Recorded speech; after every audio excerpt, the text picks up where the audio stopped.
এই ছেলেটাকে গাঁটাবেন না, অত্যন্ত পাওয়ারফুল। ওই অর্ডার করার সময় মতিউরকে কেউ চাইলো না, তার বদলি আপনি রাখতে পারেন। অর্থমন্ত্রী কিবরিয়া সাহেব ওনার বেডরুমেও যেতে পারতো এবং পরে সাইফুর রহমান সাহেব তার বেডরুমে যেতে পারত। সাইফুর রহমান সাহেবের ওয়াইফ মারা যাওয়ার পর সে কবরে যে কান্নাকাটি করেছে সেগুলো তারা আমাকে জানাইলো। আমি বদলি করার পরেই দেখলাম আসলে মতিউর কত ক্ষমতাশালী।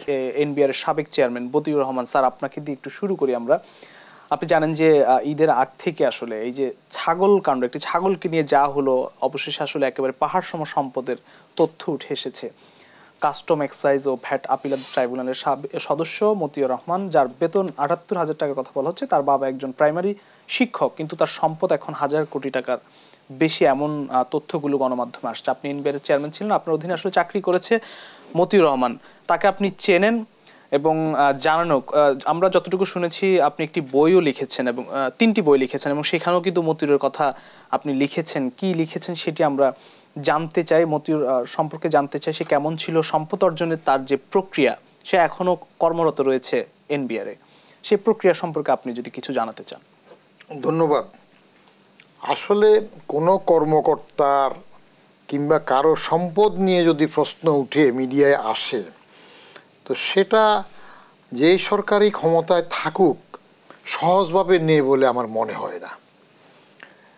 এই গত কয়েকদিন আগে টেলিভিশনে একজন গণ্যমান্য ব্যক্তি মিনিস্টার সাহেব বলতেছিলেন যে এগুলো তো সে অনেক মিশনে ছিল, তার কত টাকা আছে সেগুলোর হিসাব টিসাব জানলে পরে দেখা যাবে, অভিযুক্ত হওয়ার আগে তো তাকে অভিযুক্ত বলা যাবে না, প্রমাণ হওয়ার আগে।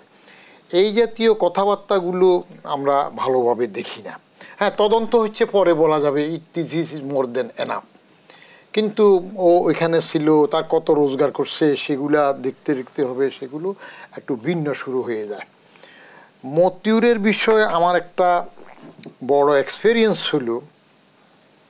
আমি এনবিআরে থাকতে যে কাজগুলো করেছি, আপনি যখন চেয়ারম্যান, আপনার অধীনে চাকরি করত, আমি যখন চেয়ারম্যান তখন মতিউর চিটং পোর্টে জয়েন্ট কমিশনার হিসেবে ছিল। তখন তো ১/১১ সরকার, সেনা নির্দেশিত সরকার। আপনারা ভদ্রভাবে লিখেন সেনা সমর্থিত, আমি বলি সেনা নির্দেশিত।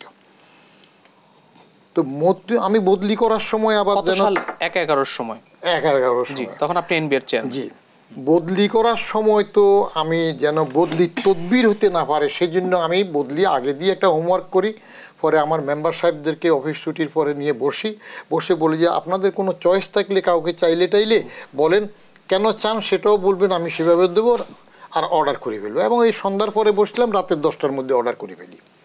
ওই অর্ডার করার সময় মতিউরকে কেউ চাইল না, তা আমি মতিউরকে রাজশাহী বদলির জন্য বললাম। টু মাই সারপ্রাইজ আমার 4 জন মেম্বার, এর মধ্যে 2 জন ট্যাক্সেশনের, 2 জন কাস্টমস অ্যান্ড ভ্যাটের, এই 4 জন মতিউরের রাজশাহীতে বদলির কথা বলার সাথে সাথে আমার বললো, স্যার এই ছেলেটাকে গাঁটাবেন না, অত্যন্ত পাওয়ারফুল, তার বদলি আপনি রাখতে পারবেন। আমি একটু বেকায়দায় পড়ে গেলাম। 7 জন মেম্বারের মধ্যে 4 জন এভাবে বলতেছেন। আমি কারণটা বলে, স্যার কারণ আছে, তার সময় সে ওই অরিজিনালি ট্রেড ক্যাডার থেকে আসছে তারা 7 জনকে এখানে, কিন্তু সে এত ক্ষমতাশালী যে সে আগের অর্থমন্ত্রী কিবরিয়া সাহেব ওনার বেডরুমেও যেতে পারত এবং পরে সাইফুর রহমান সাহেব তার বেডরুমে যেতে পারত।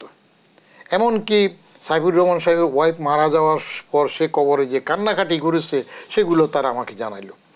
আমি একটু বোকা বনে গেলাম। এখন যদি আমি তাকে বদলি না করি তাহলে 4 মেম্বারের কাছে আমি ছোট হয়ে যাই, যে আমি ভয় পেয়ে গেলাম। তো সেই জন্য আমি একটু অনড় থাকলাম, বললাম যে না, বদলি হবে। বারবার বললো তারা। আমি বদলি করার পরেই দেখলাম আসলে মতিউর কত ক্ষমতাশালী।